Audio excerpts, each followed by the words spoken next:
Well, hello there, and this is Auntie, and I am coming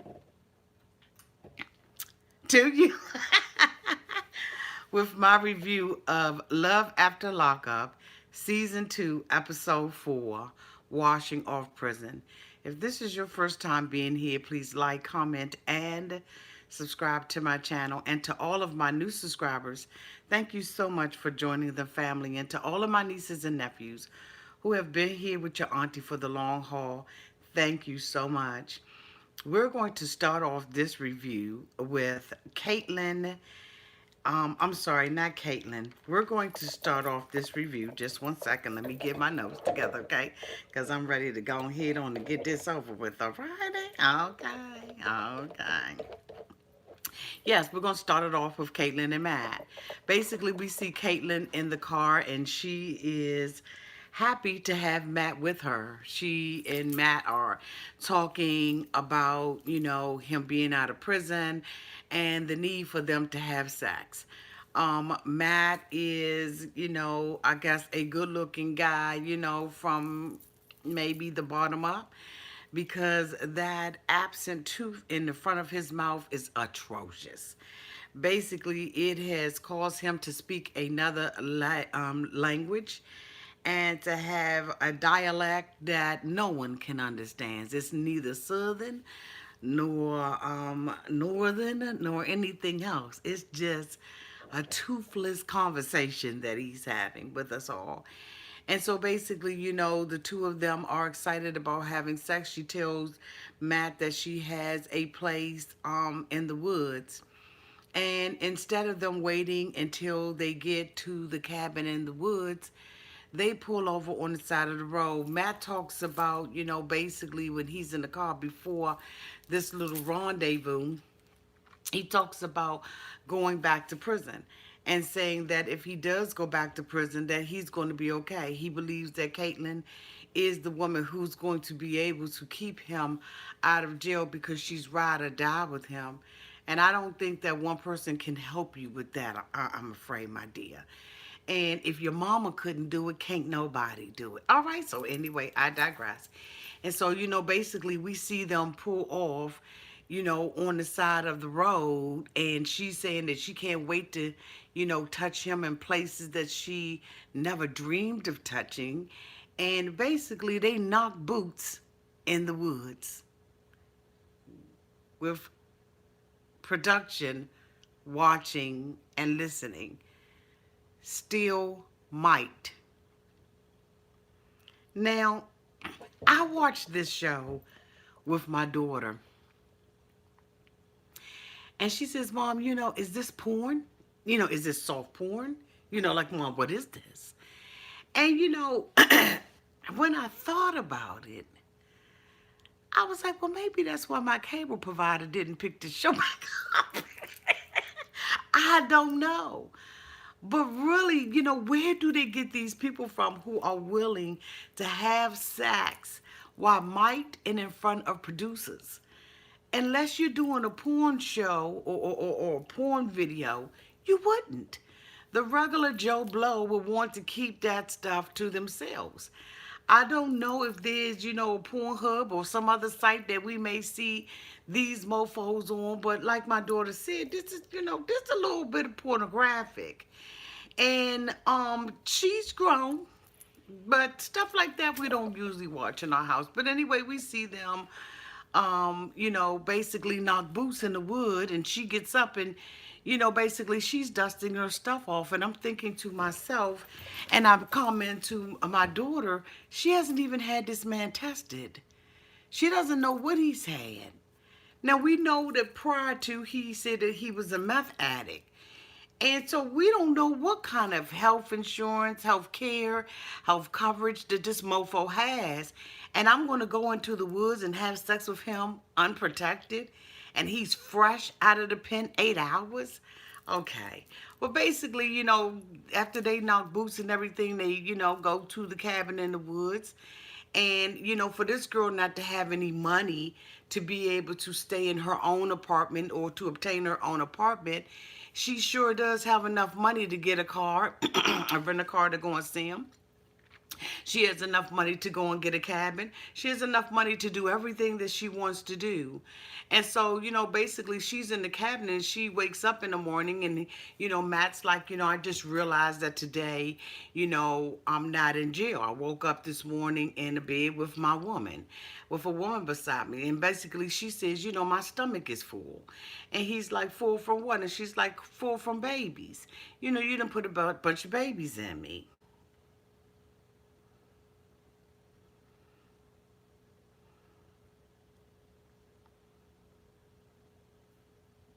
So anyway, they go on and they start talking about, getting married. And she doesn't want to be married to him because she's afraid that if she gets married to him, that he may go back to jail 2 days later. And so I'm saying to myself, but you can allow this man who you have no confidence in staying free to impregnate you. And you already are living with his mother, who in the car you sat there and said that you hate living with the mother. But still and yet, the mother opened up her doors to you when your own mother wasn't willing to do so. Okay. Kaitlyn, get it together, boo. Okay? I like, for real. Then they go outside, of the cabin and they're talking and everything. He gets a flower because he's insisting that he proposes to her. He gets a flower and he uses the flower as a wedding ring. And he proposes to her with this little weed, you know what I'm saying? And basically she says yes. But this is the same girl who said, you know what, I don't want to marry him. I don't know if she went along with that because, she figured that, won't nothing gonna really come out of it or what it was. But she went along with this. And you know what? Your auntie is basically having a problem with your girl Kaitlyn because Kaitlyn is just like off in la la land. Like, I don't know, like come to grips with something. She says that her and, Matt have a long road, and they really do. They have a very, very long road. And, listening to Matt talk in the car, he is not even confident that he's going to stay out of jail. He says, if I go back, I'm going to be okay. And so, you know what? This is just flirting with disaster. It's just flirting with crazy. And I don't have an understanding. I'm really trying to... I'm really trying to... She basically says she doesn't want to give him rules and regulations, but he has to get a job. And so basically Matt said, I know I need to get a job, but I figured that I got time, to chill out and lay back for a little while before I get one. And I don't want a job, that I don't like. Let me tell you something, mofo. You fresh up out of jail. This is your third time that you've been in and out and back and forth to jail. And you mean to sit here and tell me that you think you got choices in life? No, bro. You don't have any choices. You get the first job, okay? The first one, whether it be mopping the floors or basically hanging clouds up in the sky. You need a damn job. So the next person we see is Clint. Clint is at the, oh my God, Clint is at the jail and he's waiting on Tracie, okay? So he's basically, going back and forth, it's dark. He then got there, like 17 hours early. I don't know if he spent the night there or not. By the way that his clothes look, it looked like he basically slept in the car. And so basically he's, waiting for Tracie to get out. He says that he wants to break her out himself. He talks about Tracie and how Tracie looks, and he's like, she couldn't look any different. You know what I'm saying? She only been in prison, you know what I'm saying, for a couple of years. And I met her on this line. So, I've got pictures of her and everything, and she just definitely, she could not look any different. Well, she has blonde hair and everything, and she, she looked halfway decent and everything.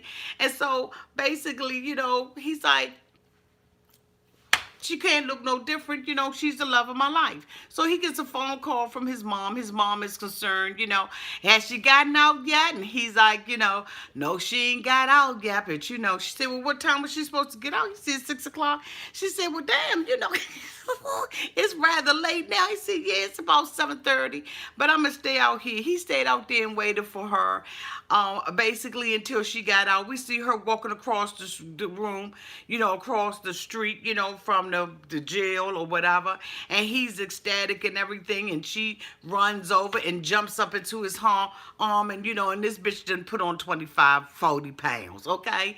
And so basically, he can barely hold her up. She's, kissing all over him and everything, and basically, he about to drop that ass in the middle of the street. And so basically, cars are coming by and everything, and she's like, how I look? And so, he like, you look good. You look good and everything. She was like, I told you, I'm like 25 pounds heavy. And he was like, well, I ain't going to be, I ain't mad at you because you're overweight and everything. I ain't going to judge you or hold it against you. Oh, yes, the hell you are, because the woman that went in there, okay, is not the woman that is coming out. Again, her teeth is jacked up at the bottom. And I'm like, what's going on? Do they not have a dental, a dentist in the jail? These mofos need to swap teeth. I mean, look, I got a couple back here. I can loan you some, you know what I'm saying? Fill your chiclets in the front. And then, just get... Okay, so basically, that grill is messed up. She's 25 pounds heavy. She's now a brunette. She went in a blonde, and now she's a brunette. And so, basically, she says, look, I need a do-over. I need a makeup. I need you to get me together and everything. And so, basically, he said, well, how you got the makeup on? And so, basically, she was like, I got makeup on. It's a regular pencil. So, I'm sitting there thinking to myself, you talking about one of these? You could not be talking about what, like, how do you, how do you get this on? Like, I mean, you have got to be pressed. She said, I use a pencil. He said, oh, okay, your eyes are popping and everything. You look like you got mascara on. She said, oh, I did that with toothpaste and coffee grinds. Just let me have my face naked. I don't need my face naked. I mean, I'm seriously sitting in the mirror and I'm putting a pencil up to my eye, a number 2 pencil, okay? The ones you got to use to take your exams and your tests, they up in that mofo and they done figured out how to put it on as makeup and coffee grinds mixed in with toothpaste. So that means you got little chiclets, little brown doodle. I can't with these people. And so basically she's standing there, as far as I'm concerned, she looking like a raccoon. And so, he's like, you're still beautiful to me. You're the woman that I love and everything. So he takes her to, a salon. And, she basically wants to get a do-over. She wants to get her makeup done over and everything. And so she's sitting there and she's talking to the women and he's excited with his hobo sweater on. Like, for real, the clothes that he had on, Clint had on, to me, he looked like he was the prisoner. His pants was like 5 or 6 sizes too big. His sweater looked like, it came from a woman's shop.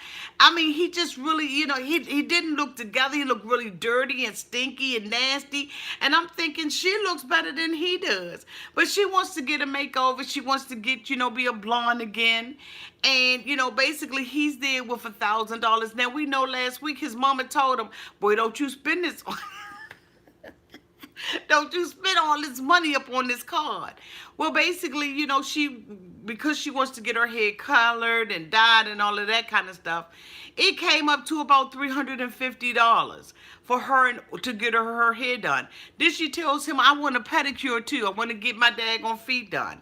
And so basically she wants to get her feet done, her hair done. She says, anything else you need?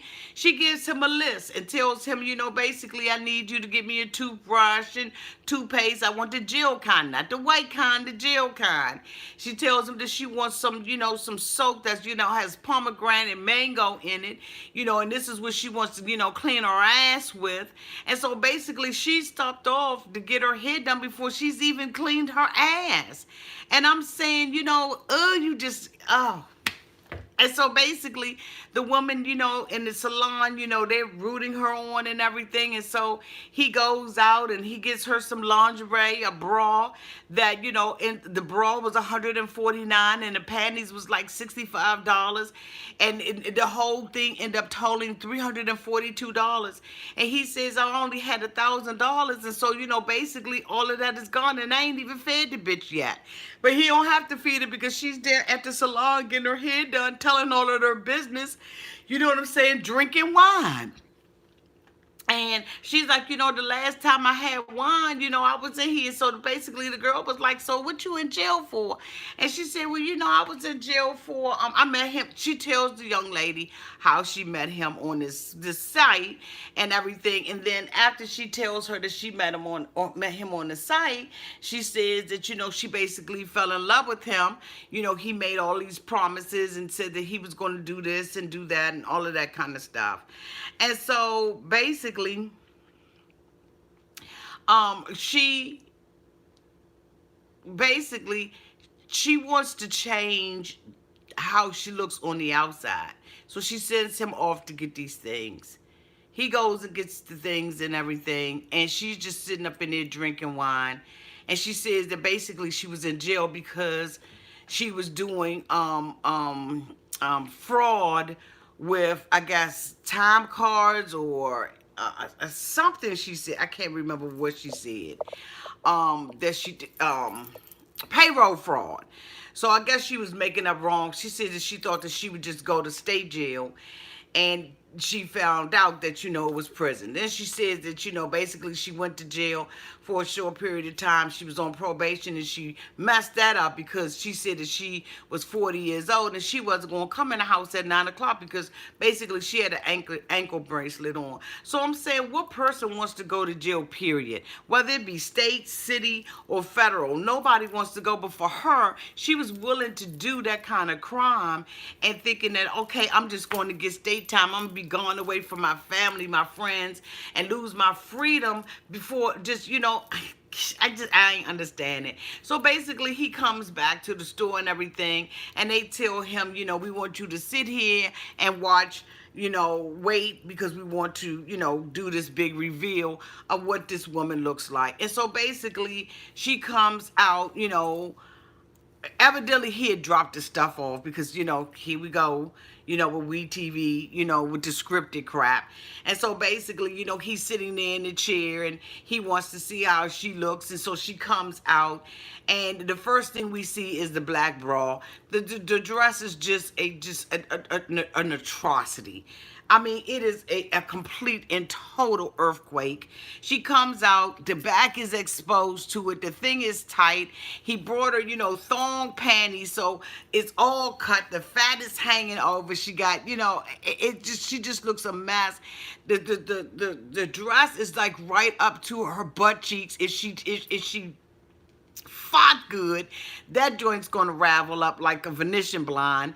I mean, and basically she just looks like a complete and total whore. I mean, a slut. And he is just hyperventilating. You look beautiful. And she's just, do you like the hair? Do you like the hair? And he spins her around and everything. And I'm just like, where the fuck do they get these people from? Like, are these actors and actresses? It looks like these people really are coming out of a prison, but where the hell did they get these people from? My daughter's like, this is like prostitution whore, Mom. I mean, it's like a family Chantel, slut ass hoe. It's too much. It's just really too much. And he wants to take her out on a romantic dinner and propose to her, and this woman is looking every bit of like a whore. No self-awareness. Clint has no self-awareness. They were talking about no self-awareness. We got Marcelino. Marcelino takes his damn woman to a full-fledged casino hotel. They get there. He is so daggone happy about Brittany being out. Brittany's insecure. She still has her prison stuff on. And he wants to walk her through this hotel and point out to her all the things that are in the hotel. She's insecure. She wants him to hold her hand. I mean, there's a lot going on with this. And all she wants to do is wash off prison. She wants to get the prison off of her. And so basically, he's the man in charge. He a bossy mofo. You can tell he's one of them bossy, controlling mofos. And if the bitch give you a dime, he wants you to tap dance for it. And I don't think that this is going to work out simply because he is so controlling. And this girl seems like she does not want to be controlled by Marcelino.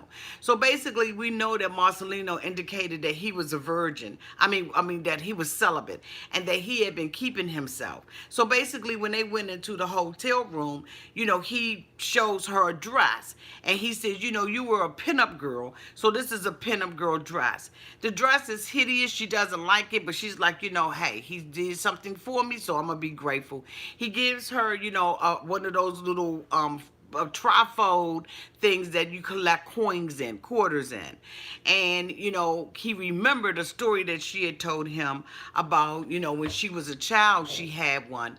And she goes on to tell us the story that she had left her, coins, her quarters there. Her parents were both alcoholics, and allegedly her parents had stolen it. She said it wasn't a lot of money in it, but it was enough for them to get a drink, and that's all they wanted. And so she's going through the quarters in the book that he has for her and everything, and she's excited. And so she's like, he wants to be lovey-dovey. She's like, look, I need to wash this prison off of me. And so basically she goes into the bathroom to take a shower. This mofo pops the champagne and everything. He's drinking out of it. And I'm just saying to myself, the celibacy and all of that kind of crap he was talking about being reformed and religious is gone out of the window. And so basically, he doesn't even let the woman get into the shower before he's in there eating that prison booty. You understand what I'm saying? She said that the two of them had were basically in a competition to see who would service the other one first. And he's like, knock, knock, let me in. And she's just trying to wash her ass, basically. And he can't even wait. And she says that he picked her up, and she thought that he was going to be hugging her. But come to find out, he picked her up a little higher. And we can hear them knocking up against the door. We can hear them laughing and giggling and moaning. And it just nasty. We TV have you no decency. Like, no decency. And I mean, if these couples allow, I don't,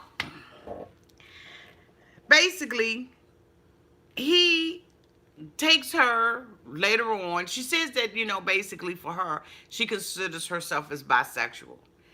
And he says that he's not going to hold it against her that she's been with women. But what he doesn't understand is this woman is bisexual. She will be with another woman because she's already deemed herself that way. And I'm going to tell you right now, if a person is bisexual, I don't care how much rod you give them, they're going to be, with a woman. I mean, because this is what she is. She doesn't have any problems with being with a woman. She didn't say that, because she was in prison, she, was with women, but really she likes men. She says, I consider myself bisexual. So I think that he's going to find himself being really hurt because when this woman starts going into who she really is, that motherfucker gonna be broken. You hear me? So basically, they go downstairs and everything for a date. And, we saw her in the mirror. She was flat ironing her hair and getting herself ready. But then when she went downstairs, she had hair that wasn't flat ironed. And she was talking about, not having the ability to see herself in the mirror when she was in prison. She talked about this little tin mirror that was up on the wall, like one of those ones you hang in the school locker. And that was all she could see. So she had never seen herself, and she was flat ironing her hair. And she was a beautiful woman until her mouth opened up. And I'm thinking to myself, God damn. I mean, do they barter with these teeth? Do they pull these mofos up for favors in jail? Like, do you get an extra biscuit if you give up your bottom front to I mean, like, it's got to be a trade war going on up in that mofo. I mean, the next time I go to my dentist, I'm gonna have to ask my dentist, look, damn it, is these teeth coming from the jail? Because don't give me a damn tooth from the jail. They got to be selling these mofos because hers was gone on the side, gone up in the front. I just, come on. I mean, all these mofos don't have teeth. Something the hell is going on with the teeth, okay? If you know what it is, write it down in the comment section, okay? Because I'm sure going to be giving my dentist the side eye the next time I go up in the office. I want to see them make this, make these crowns. You understand what I'm saying? I want to see it at the lab. So anyway, basically she's, at dinner and they're having a nice little dinner. And he wants to talk about the future. He said, look, are you ready to talk about the future? Or are you still living in the moment? She said both. And so basically he asks her, what do you expect to see us in 5 years? And she's like, what do you mean? Expect to see us. And so he's like, where should we be in 5 years? And she's like, basically, I'm not going to live by the world standards. I'm not going to live by what the world thinks that I should be doing in 5 years and woo-de woo-de woo. And so, Marcelino gets, upset about it because basically she's dancing around it. She basically knows that in 5 years she doesn't have a plan and she doesn't have a goal. She doesn't have a dream because you know what? She's lost her vision and she's just getting out of jail and she really doesn't have it all together. The only thing that she's doing is living for the moment and whatever this trick can get for her. And so, instead of her answering the question and saying, hey, I don't have any idea, her and Marcelino now get into an argument because Marcelino feels disrespected. He feels like, I asked you a simple question, all you had to do was answer it. And she's trying to be philosophical and everything, but she dumb as fuck. And so she can't really do that. And so instead, she's talking about, I'm not going to be living up to the image or what society believes that I should be doing. That's not what he said. You know what I'm saying? Just tell him what your goal is. What is your dream? What's your aspiration? Where do you see you in 5 years? Do you at least see you married? Do you see you having the children? Do you see living in a stable apartment or whatever? Do you see yourself finishing school maybe or doing something like that? That was a very simple question, but because of that, Marcelino got aggressive with her. And yes, he did overstep his bounds. He shouldn't have been as aggressive with her. But he was like, you answering with these smart ass questions. And I do believe that there probably was some things that was said that's laying on the editor's floor because we know better than to believe just what we see. We know that a lot of the conversation and everything gets cut off. And so we need to have the ability to think outside the box and realize that there probably was a lot of stuff that was going on. And so when it got cut, it made it look like Marcelino was being aggressive with her. But I do really believe that she probably was saying some slick stuff about of her mouth and he was checking that ass. And so basically instead of her, her saying, what, honey, can we talk about something else? I digress. I apologize or whatever. I'm just not ready to have this conversation with you. She gets up from the table and basically leaves him sitting at the table. And I'm like, look, boo, at this point, this your bread and butter. She says that Marcelino tries to come off as cool, calm, and collective and, like a regular smuggler dude. But she said, really, he's aggressive, controlling, and dominating. And I believe that he probably is. But I believe that he's a man who wants to be with a woman that he's going to be with for the rest of his life.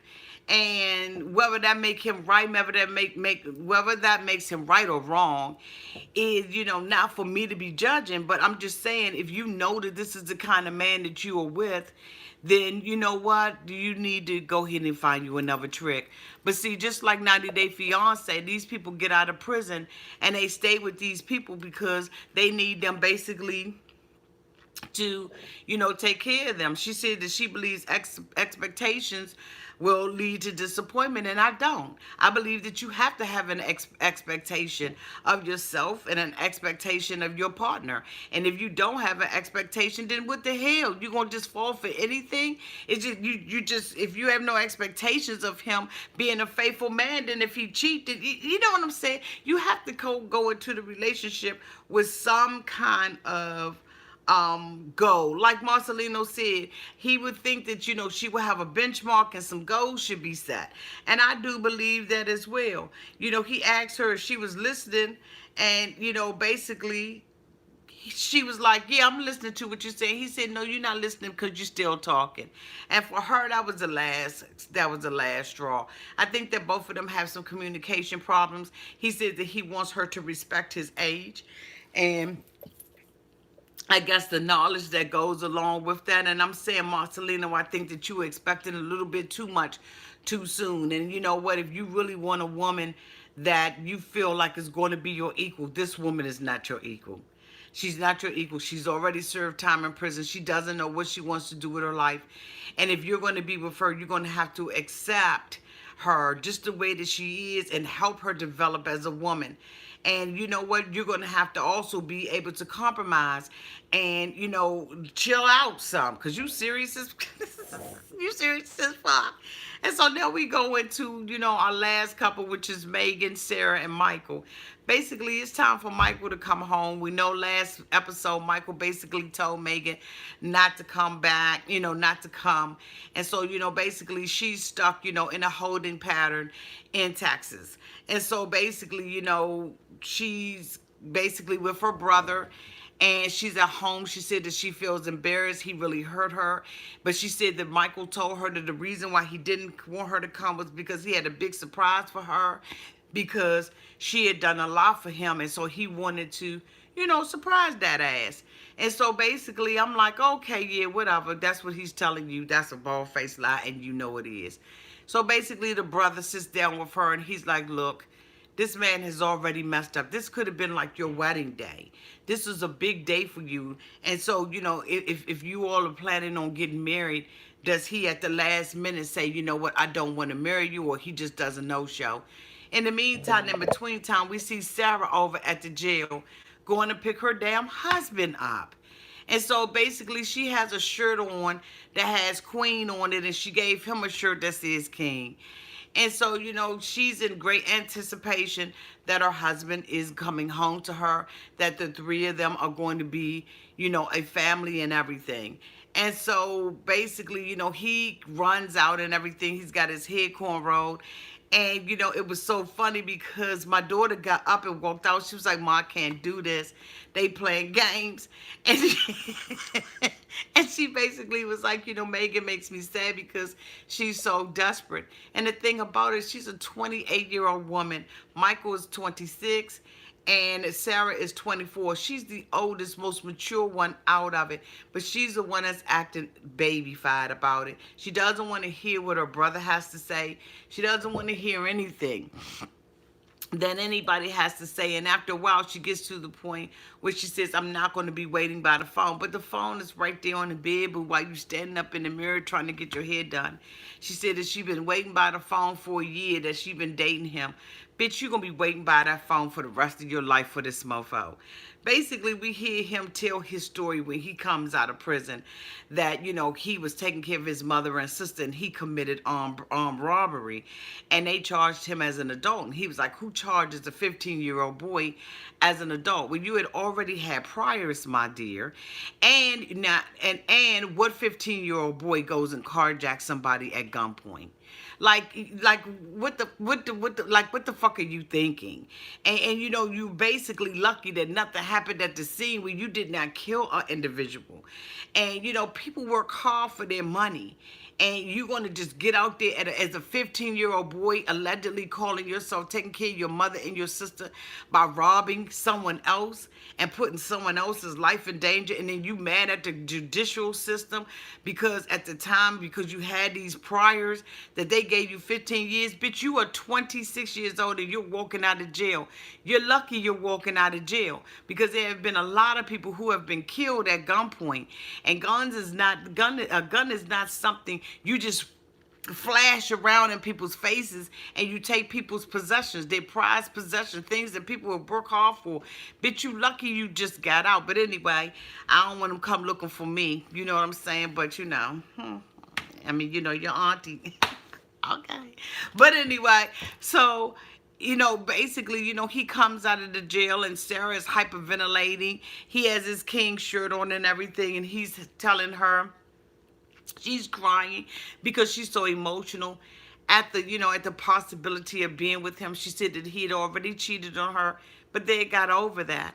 And I'm saying your man been cheating with more than just a woman, because this bitch is coming out of here with cornrows in his hair.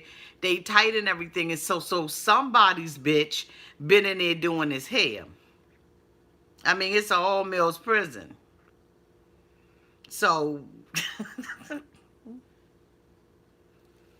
So what bitch is in there braiding that hair like that? And you could tell it was fresh. Anyway.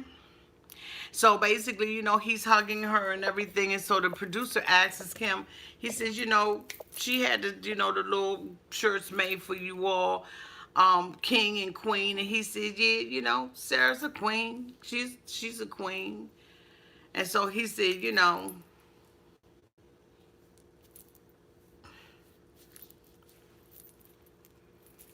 he basically goes and says, she's a queen, but she's not my queen.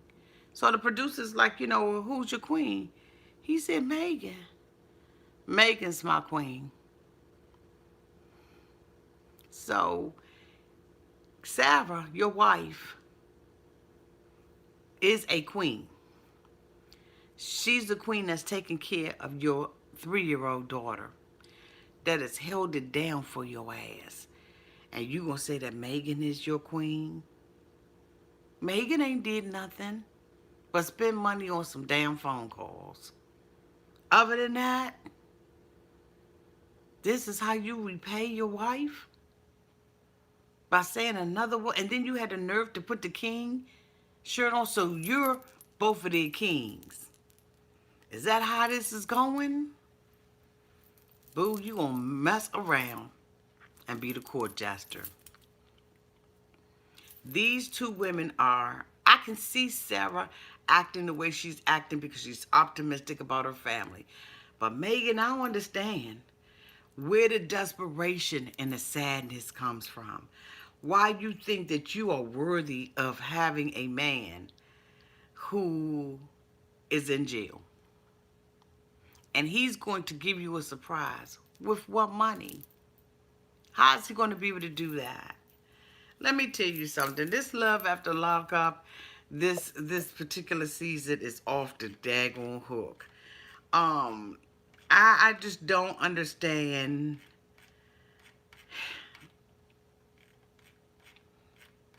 where they get these people from. But I'm here for it. Yeah, I'm here for it. Thank you so much for watching this review, and I will see you all next Saturday as we do our review on Season 2, Episode 5 of Love After Lockup. Love you and Happy New Year. Bye-bye.